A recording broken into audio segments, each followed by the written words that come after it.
So we're gonna finish up last session today. Everybody good if we get out of here in about 45 minutes? Woo! You'll only be 5 minutes late for dinner at that point. All right. So let me ask this. We got a lot of feedback. I really appreciate the people who shared with me the insights that they took away. But everybody feel like it was valuable, the information we got here over the last couple of days? Yeah? Yes. Awesome. Appreciate that. The couple of, I mentioned yesterday, I'm going to bring it up again. It's a sore subject, but apparently I don't know when Easter is. Okay, yeah, you guys didn't figure that out. Tomorrow. Yeah, I know that now, Brandon, thank you.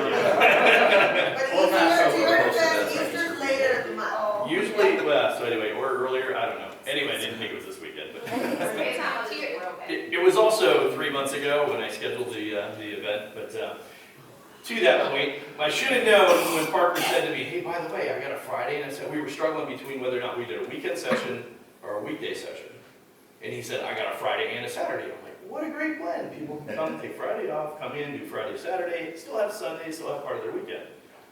Didn't tell me that Sunday was Easter. Thanks, Parker. Anyway, that said, if you guys had the opportunity to do this again, say in 6 months or so, would you prefer a weekend event or a weekday event? Just out of curiosity. Show of hands, weekday. Okay, weekend? Weekend, okay, just curious, all right. Good feedback, I appreciate that. We're trying to gauge, we definitely intend to do these again on a regular basis. I would just say it depends on who's playing on Sunday. Good point. Yeah. Like the Friday, Saturday, to your point, is kind of like in the middle, because you still have the weekend to recoup before going to work, so you don't have like that long, like almost a 2-week period of nonstop go. Great point, appreciate that. Yeah, and it's spoken very well. My daughter, who's an avid Steelers fan, I appreciate that.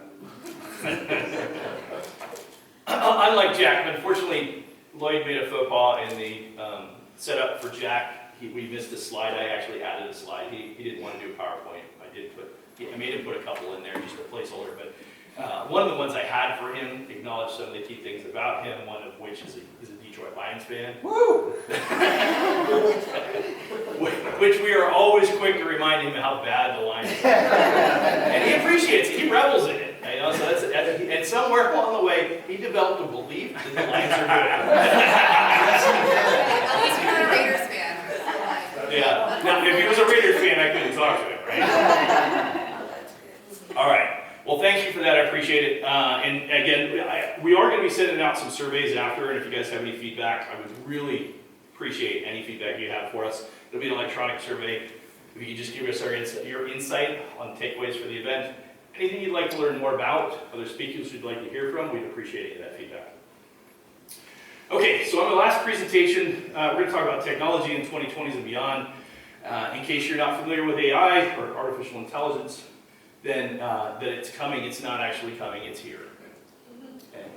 Did everybody realize that? It's actually been here longer than you thought. And a lot of it's been underdeveloped for an extended period of time, but it's really in your face right now. Now I know that there's certain people, like Elon Musk, who has been pushing back against the government and telling them that they need to slow down the advancement of AI and all that kind of stuff. And I'm sure there's some logic to that. I probably agree with some of it to a certain degree. But the reality is it's here. And what we try and do at My Biz Coach is we try to remind people, look, I guess this is a philosophy that I developed when I was quite young. One of the things that I learned, I grew up lower middle class, like lower middle class, right? We didn't have a lot. I rode a 10-speed. My friends drove a Porsche or BMW to school. So I knew what the other side looked like. I got to go hang out with them from time to time, but I didn't grow up on that side of the fence. So for me, it was like, I want to make a lot of money, I want to grow up. What I did realize, I had some really good mentors along the way, and they helped me understand that there's certain rules out there, and you can either fight against the rules, or you can learn what the rules are, and you play the game by the rules, and then have your success, and then when you're where you want to be, you can actually make your own damn rules. I kind of prescribe to that philosophy. So to that point, what I begin to do is I try and help recognize where the gaps are. I try and improve on that and make it as good as I can, and then I help bring other people along with me and say, hey, come over here, because it's a lot warmer, a lot better, it's a better place to be. So that said, when I look at AI, I'm saying, hey, look, it's here. Rather than push against it, let's recognize that it's here, and more importantly, what can we do with it? Or if it's going to be disruptive to our business, what can we do to be prepared for it and adjust accordingly? Right? So like I said, you can rail against it, or you can recognize that it's here and we can figure out what we do with it. So that's what the approach that I took in this presentation. So first of all, let's talk about how we're already using AI. So if you didn't realize it, a calendar scheduling function, anybody use any of those? Thank you. Yeah, good. You're using AI. That was some of the most basic entry points of using artificial intelligence. Chatbots. Anybody using chatbots? Yeah. Okay. Computer vision self-driving cars. If you've ridden in a Tesla and used or any of the newer electric cars that have the technology when it tells you to stay on the road. Yeah, you guys know what I'm talking about. When you're driving the car, and I know Gil's got a new car, then it shakes when he goes off the side of the road. He's not supposed to. It brakes. That's only when I'm sleepy. What's that? Yeah, exactly. It brakes for you, even though you don't want to brake. Was it? Who were you driving with the other day? Yeah. It was her It car. just, no, it thinks it's too smart, it's actually dumb. Let's create an accident while trying to stop an accident, no. If you got it on cruise control, it actually slows you down because the car in front of you is going slower, right? That's all a function of AI. It's artificial intelligence recognizing it's actually taking pictures of everything going around you, and it's actually adjusting accordingly. Now, good, bad, and different, the reality is it's here, right? It's in more course than we probably want for those of us who are accustomed to doing our own decision making, but it's here. Predictive analysis, sports analysis. They've been doing this for years. For those of you not familiar, in the 70s and 80s, right, in the mafia, they had a handle on that. They had some people that they'd stick in a corner and they would actually help you with your betting. Yes, when it wasn't legal. You guys know what I'm talking about? Okay? Yeah, sports analysis. Well, they do it now with computers, right? And they do it with, it's super advanced. I mean, you guys, if you see the AWS logos on every Sunday football, for what it's worth, I don't watch baseball or basketball anymore, I only watch football. But you see that every Sunday, and they've come out with that. They've got more money spent on the analytics of sports. That's why you see all these new statistics coming out in all the different sports categories. They're tracking all these different numbers. Did anybody see the movie Moneyball? Okay, the amount of analytics that goes into sports today, and why is that, by the way? It's a lot of money. There's a lot of money in it, exactly. Where there's money, more money will flow, right? Let's figure out how to get our piece of that. So if they can figure out how to get an angle by using analytics, they're going to do it. Shipping analysis, right? For those of you who ship, right? How to get your packages where they need to go faster. That's a function of AI. Google iPhone Maps, right? Directions. How many people use directions to get here? Use your map coordinates to get here. Okay, that's AI, right? So we're using it already. It's just that there's a lot of hype going on right now. And so what we're trying to do, and what we've been investing time in doing over the last couple of months, is understanding what's hype, what's real, what's practical, what's useful, and how can we benefit from it. Some other options, speech recognition. This is kind of interesting. So speech recognition, anybody remember Dragons, Naturally Speaking? Yeah. So it was quite a few years ago, but I had a torn bicep. I had to have my bicep reattached, and when I did, I got a staph infection. So I was laid up in the hospital for a couple of weeks, actually quite a few months. My arm was in a sling and I couldn't move it. Because the staph infection, I lost so much skin that when they grafted it back together, it didn't actually stay. So for like many months, I had my arm in a sling. Really difficult to like button your pants when you get out of the way. That's the only hand you can use. Anyway, trying to type with one hand. I'm not a good typer, but with one hand, I am a just horrendous typer. So I got Naturally Speaking, and I used that. Now, the problem I had with that was the technology was quite not that good back then. But I actually remember all the way back in 1997, I was up at NAU. It was my junior year in college. Yes, I started late. But it was my junior year in college, and I remember getting programs, that program at that time and utilizing it. And then I realized that Dragon's Naturally Speaking software is actually the backbone to most of the speech-to-text software they use today on your phones. So anybody who texts but doesn't actually use their thumbs like my kids do, I actually talk into my phone because I can't type that fast. So, but that's actually, that speech-to-text actually came from Dragon's software. And what it was an accumulation of data, right? So that's the key is that they had all these people over time developing speech pattern recognition, And that's how they aggregated that over time. They continue to refine it and eventually develop the software. A couple other things, image recognition, security surveillance, medical devices, self-driving cars, as I mentioned, robotic process, right? Banking, insurance, manufacturing, it's everywhere. It's been here for a long time. It's going to come a lot faster, right? Is anybody familiar with Moore's Law? So Moore's Law was the concept of it is basically technology. It wasn't based on the concept of technology. It was actually based on the speed of the chip, or the size of the chip, the chipset technology. But it's a direct correlation between that and the ability for computer processing. And what Moore's Law says is that technology will double at a rate of 18 months. And so having lived through the cell phone era, which isn't completely fulfilled yet, but it's coming to it's slowing down, right? I was a period of time where you buy a phone and 3 months later the next phone came out and you were holding an old piece of equipment that quickly, right? So it grew really fast. And this is from a guy who used a satellite phone in '91 when I was standing in Afghanistan. And I'm using the satellite phone and I'm like, oh, this is actually kind of cool. Imagine if you could actually carry a cell phone around with you everywhere. Well, lo and behold, somebody created the idea and came out with it. But I share that to say, basically, we've watched that industry completely change in 20 years. I was in that business for 20 years. It went from a pager, a single digital pager, where you would type a phone number into a number so I knew to call you back, to what we have today. We do all our transactions, everything on our phone. I mean, literally, we use our phone for just about everything now, right? In 20 years. Have you seen that AI technology where you just say, write me a 2,500 word essay and it does it in like 30 seconds on whatever? That's exactly what I'm talking about. Yep. And so my point is if you look what happened in the cell phone industry in the last 20 years, and you recognize where we are with ChatGPT and some of the other AI software platforms that are out there, where do you think we're going to be in 5 to 10 years? Now let me ask you this, as a small business owner, what do you think your business is going to look like in 5 years?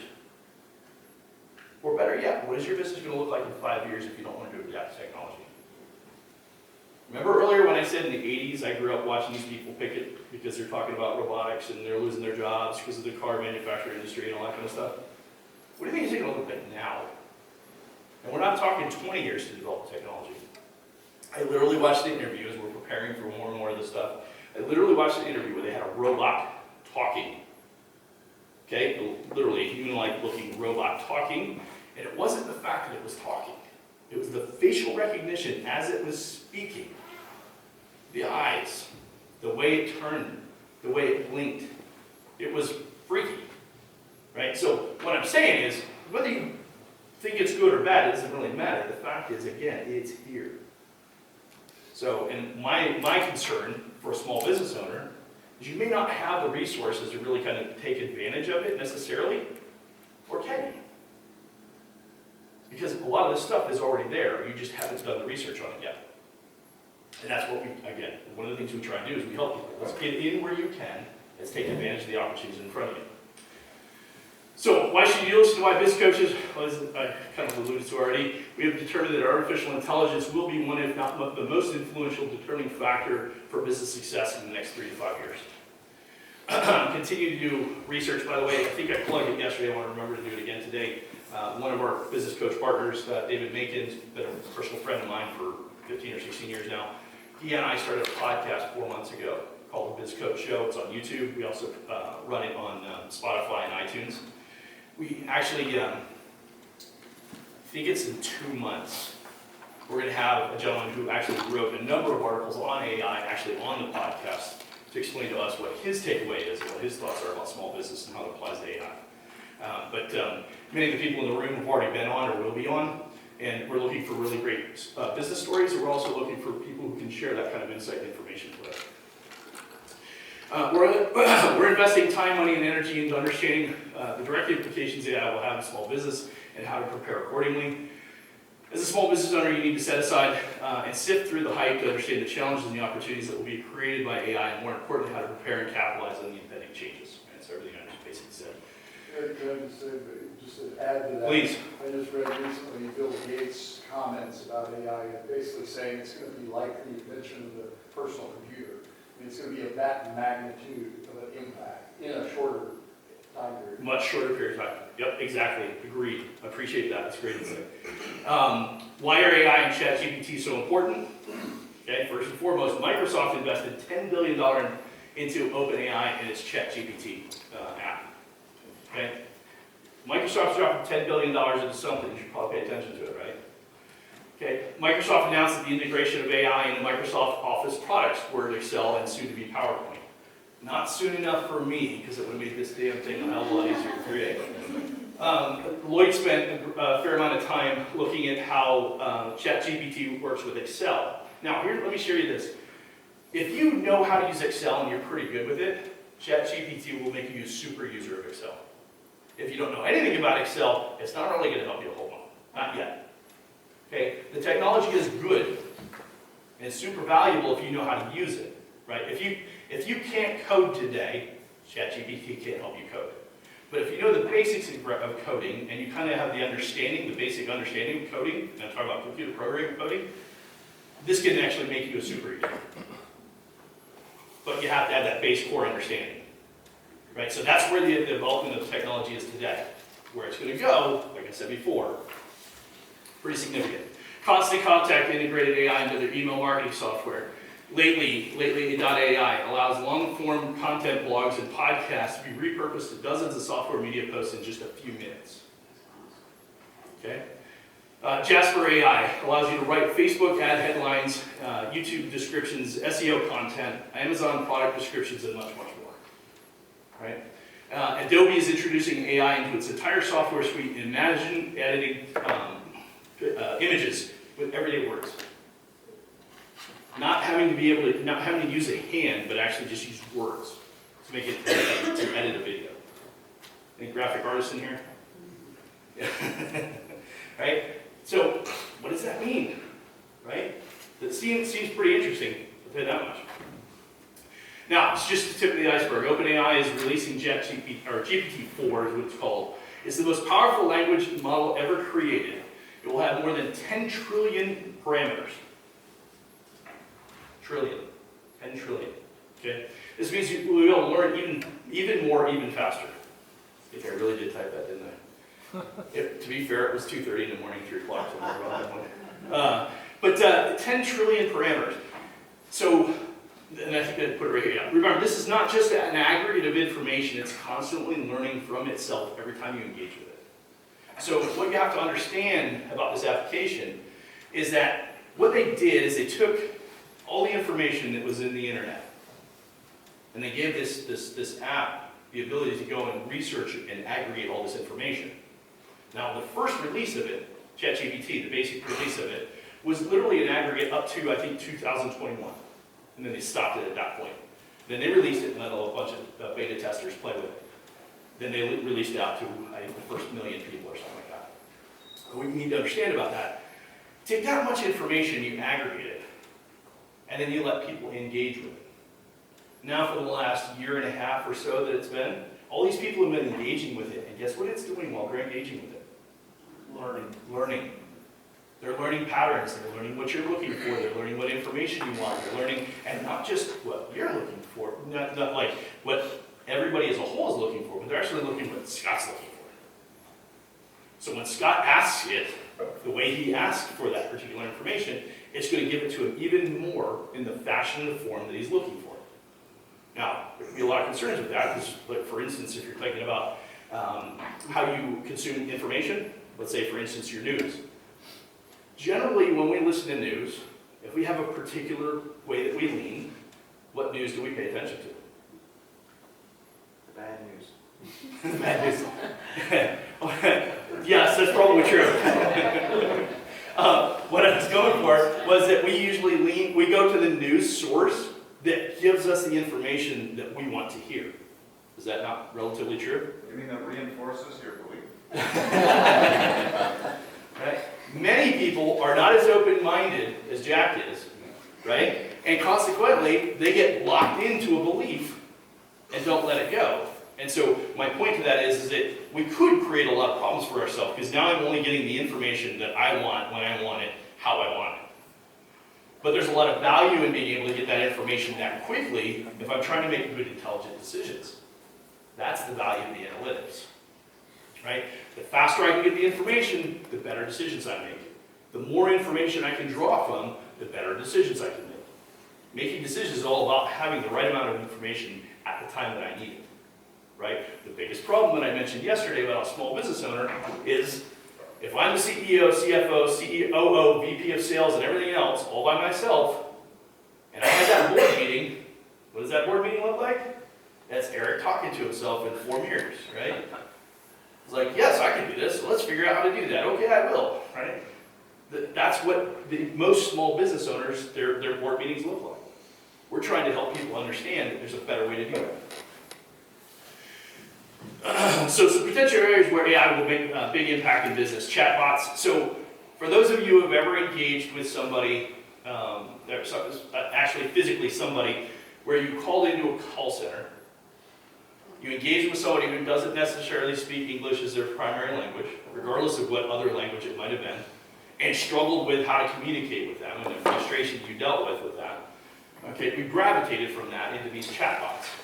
Then we're equally frustrated because you have to push a series of buttons to get them to lead you through a sequence to get to the point where you can actually talk to somebody, right? And now they've aggregated to the point, we've arrived at the point where we can now talk to somebody, and it could be a robotic voice that's actually answering as many as 10, 20, 30, even 50 to 100 different sequences of questions without having to engage with a human being. But you don't necessarily know the difference. Now, about 80% of the time, you probably don't know. About 20% of the time, you're going to pick up on it just because of the sequence of the voice, the way it comes out, and all that kind of stuff. But about 80% of the time, you wouldn't necessarily even know the difference. Again, remember, I'm not saying this is necessarily good. I'm not also necessarily saying it's bad. I'm just saying it is. So chatbots will continue to develop. Bots in general, I was using the voice recognition piece that it evolved through the customer service component, but now we're doing it through text and everything else, right? Anybody who's used chat functions on any of the computer applications you have, you're engaging with your bank, they got a chat bot. You're engaging with your credit card company, they got a chat bot that's engaging with you. At one time, that was somebody on the other side typing to you. Now, it's a chat bot that's engaging with you until they have to get somebody involved in it. Imagine what that does with call centers. How many employees do you have to have now? You know what we found out when we were a dealer for T-Mobile? We took over the Boise, the market in Boise. T-Mobile gave us the opportunity to take over all their corporate stores in Boise. And when we did that, one of the concerns they had is that they had a call center. It was still a corporate-owned call center, right? They didn't outsource the call center. And they were concerned that our store managers weren't capable of engaging with the corporate entity in an effective way, whatever. Anyway, point was they let us tour the facility. We met with these people. We talked with them. You know what they told us? Their number one reason for somebody calling a call center? The T-Mobile call center. Now this is 2009, 2010. The number one reason people called the call center. Change your password? Change your password. Change your password on their voicemail so they could access their voicemail. Or go into the store because they forgot their name about. Okay, number one reason to change your password. Do you need somebody to actually physically be able to do that? No, you don't. Now, you take that sequence and all those other ones that don't need somebody to engage with, and you can immediately change this whole dynamic of what a call center looks like. Not to mention, anybody who's ever had to work in a call center environment, I couldn't do it.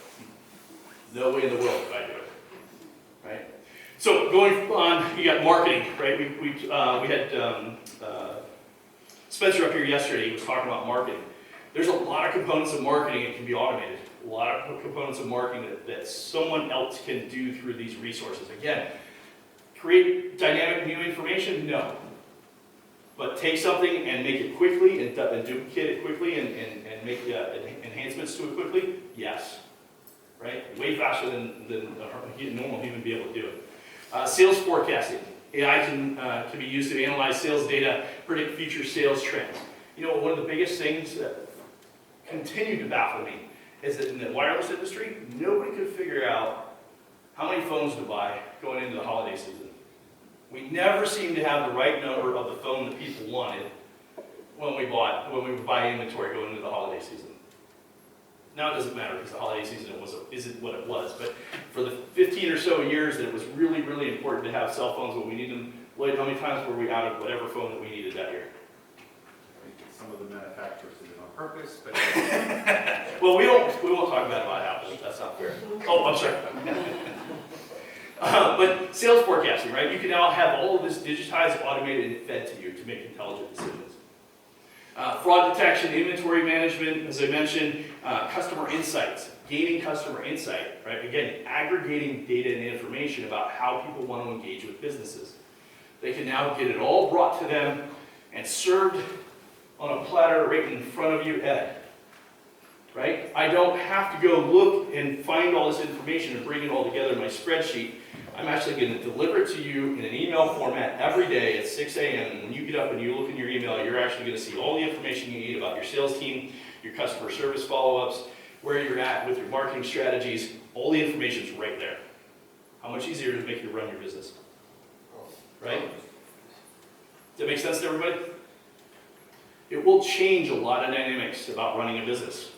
Now, this is super important to me, and I'm very passionate about this, because one thing that I know, having run the organization that I did, I know it does not take an act of God to try to run a business and run it through other people and not have to be actively involved in your business. I'm not saying you cannot be involved in your business. I'm just saying you don't have to be there every day to run the business. I truly believe that if you manage it correctly, you incentivize your employees, you could actually you could have a business that runs without you being there on a regular basis and actually runs probably better than when you're there. Because you know what one of the biggest problems I find with most small business owners? They mess things up. They're the bottleneck. yeah. They're the bottleneck.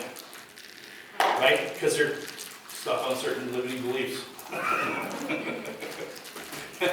Right?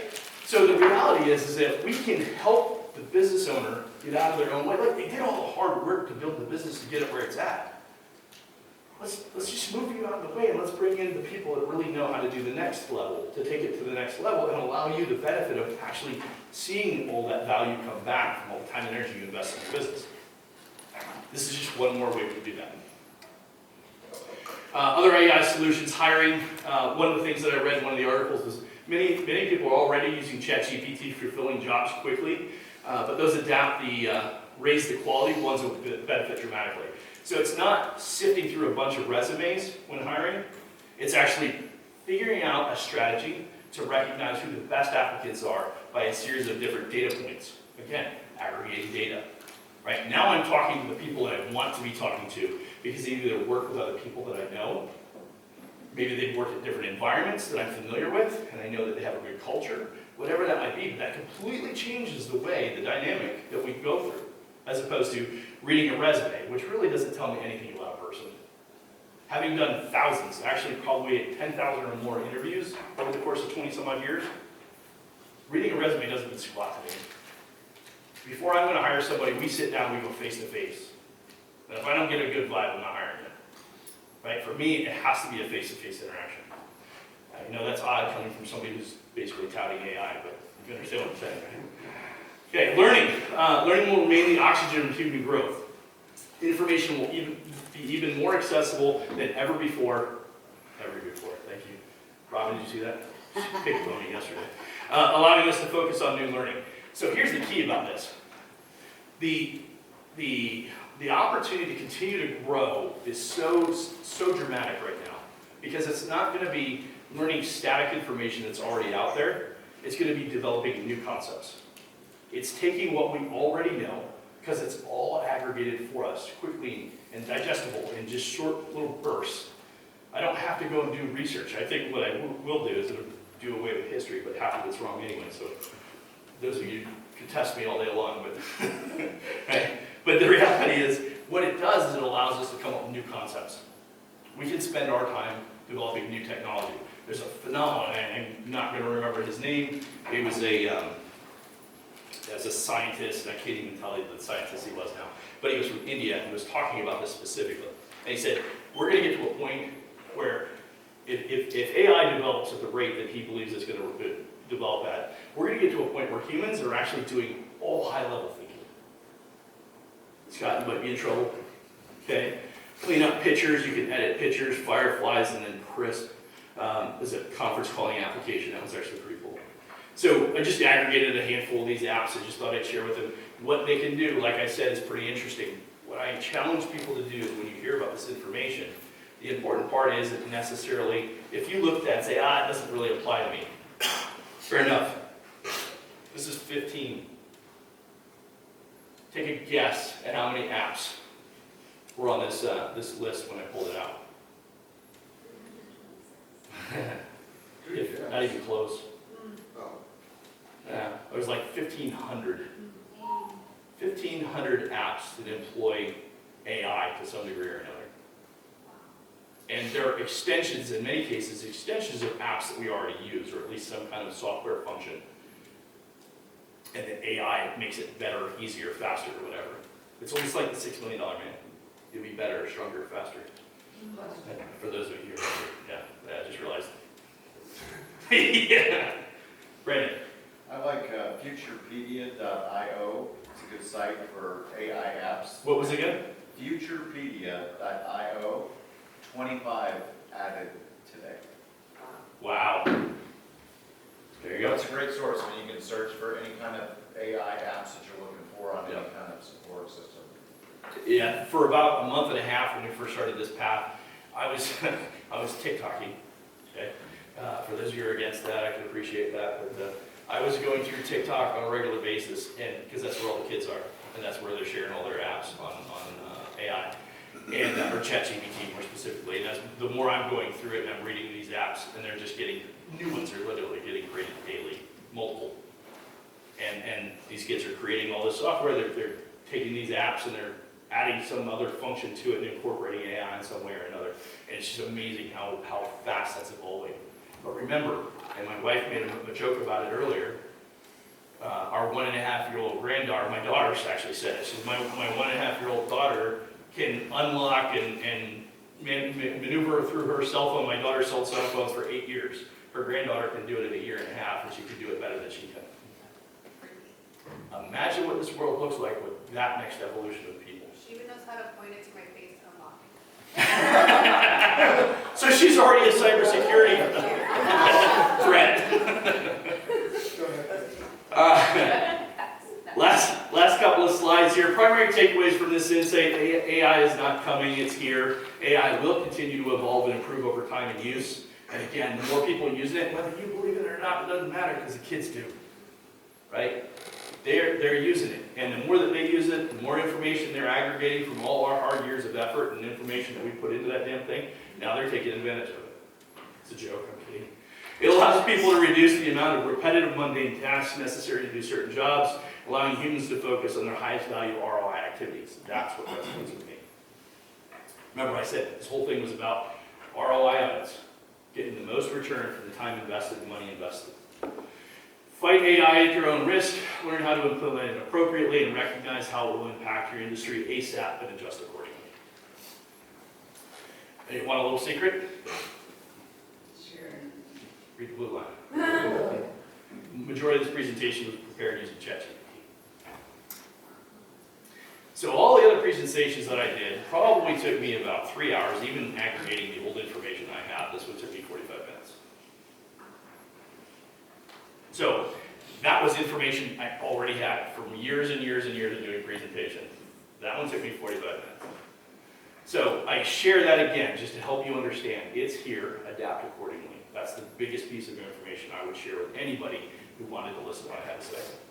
So the last thing I'll finish with in regards to the presentation is that it was probably about, it was 20 years after watching my dad go through that phase that I felt a similar experience when I realized, man, I'm getting left behind here.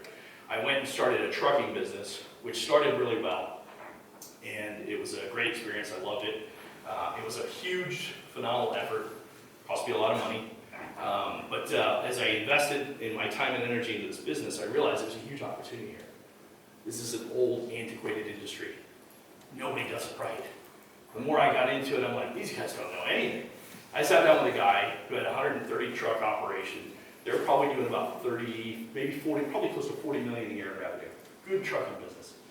really upstanding guy. I loved him. He was open with me, sat down with me, told me everything he knew about the industry, shared everything he knew about the industry with me and my partner at the time when we were going through it. And I said to him, I said, hey, how do you track all your equipment and all this kind of stuff? And he showed me his equipment. He's so proud of it. Shows me all this technology and how he can pull up his trucks and he can see where they are with a little blip on a map and all this fun stuff. And he's going through it and I'm like, so what does something like that cost you? It cost him $7,500 per truck at 130 trucks. It's a pretty significant investment. I didn't have that kind of money. As it was, I'm buying $80,000, $100,000 trucks and I'm having to finance those trucks. Then I barely have the down payments for all those damn trucks. We had 26 trucks in 11 months. I'm like, it's $7,500. That's about the profit that I make per truck per month, on a good month. I'm like, I don't know how I can afford that. Well, we start basically re-engineering what they were doing. I'm like, you know, I spent a lot of time in the wireless industry. There's got to be a better way to do this. So between my brother, who still worked at Verizon at the time, myself, and another friend, we worked through this, and I'm like, you know what? We don't need all that. It was $7,500 per truck per piece of equipment. Plus, he's getting billed at $500, about $440 a month per truck for all the tracking for the monthly maintenance for these services per truck, every month. And I'm like, holy crap. So I go back and we re-engineer the strategy and we come up, we were able to buy $50 tablets. We were able to buy the $50 tablets. Verizon was giving us a $50 bill credit for every tablet we bought. So we buy the tablet for $50. We buy a $49 cradle that we mount into the truck. We put one of those brackets around the tablet so you can't pull the tablet out, right? So it's mounted in the truck, it stays with the truck. You basically have to just remove the thing out of the floor to be able to get it out. That's a pretty secure device, right? And we gave every driver a phone, a free phone. We got free phones for all of it. We had to pay for them up front and we got a credit back, all the phones were free. So for $50 for each piece of equipment plus a $50 cradle, $100 a truck. And then I had, at the time, we had 68 trailers. I had put a little Bluetooth repeater tracker that worked with the software application that we had, and we could track every trailer and every truck. The entire cost me for all of my units, the trucks and the trailers, cost me just under $1,000 a month, and the total equipment cost actually was net zero, because I got trading credits for everything that offset all my purchases. So, he made the investment 2 years earlier. Cost him whatever that amount was, $7,500 times 130 trucks with whatever other costs he had. I was able to do the exact same thing for virtually zero pocket out of cost when it was all said and done, net, and a monthly recurring cost that was a fraction of his as a technology. And I wasn't even good at it. I just happened to know a little bit about cell phones and Bluetooth technology. Right? So my point to you is, avoid technology at your own peril. People are going to come in faster and harder with stuff like that. And it's going to displace more and more business owners that can go to market. You were talking yesterday about the number of small business owners out there that are struggling to be able to sell their business.